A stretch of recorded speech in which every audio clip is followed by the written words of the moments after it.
Joel loves the song, but thinks it has nothing to do with us as lovers. He's kind of right. His vote is for Somewhere Over the Rainbow. He believes the other side of the rainbow is the other side of the world, and that I am his pot at the end of it. Clearly the better vote. Completely cheesy? Yes. Do I love it? Yes. But that stays between you and me, Journal. I feel like you're seeing another person, Joel said disapprovingly as he popped his head inside our retro tent to check on me.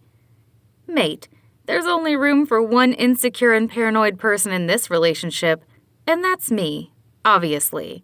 I laughed, scrambling over pillows and bags in an attempt to exit the tent. Then ditch your journal date and get out here, he yelled. Stumbling out, I saw a remarkable picnic laid out. A complete Instagram eat-your-heart-out setup. A vintage woolen rug in a cheerful aqua and pink tartan stripe. Tea light candles dotted all over the neighboring landscape, even perched on rocks and tree trunks. Freshly plucked wildflowers decorated a platter with local cheeses, chutneys, and breads. A bottle of wine. Lastly, Joel's guitar began to strum the song Somewhere Over the Rainbow. He sat back against a tree on the rug, taking in his romantic masterpiece while smiling as he serenaded me. Me, I was awkward. It was so sweet. Too sweet. So sweet that I seemed to malfunction. My red floral button-up maxi dress blew up in the wind as my sun-kissed hair got blown all over my face. I mean, you'd like to think it looked like a fashion shoot with fans blowing, but it was definitely a Celeste Barber moment. He saw me completely overwhelmed and gestured for me to come sit next to him. As I sat, he rested the guitar against the tree and poured 2 glasses of wine. Well, plastic cups of wine, and handed one to me. This is, I fumbled. For you, he interrupted. For Daisy Chain.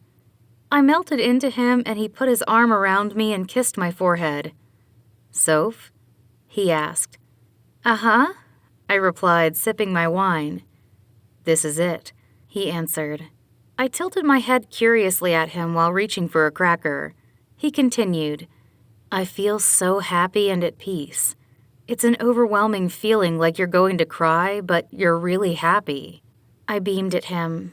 I knew what he was doing. He was reciting what I said to him the day we first met, when he asked me how I knew I was in the right place in life. I don't know, he concluded.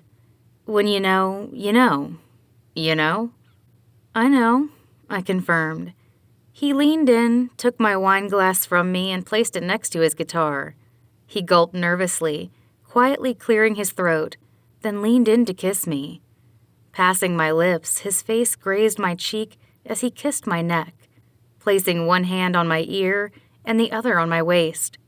It gave me goosebumps. As he kissed me, I watched the tea lights flicker and the wildflowers get tasseled amidst the warm summer's breeze, before finally closing my eyes to become one with him. Our breathing synced. He started kissing down my neck to my collarbone. Is it okay? He checked, looking up at me for approval.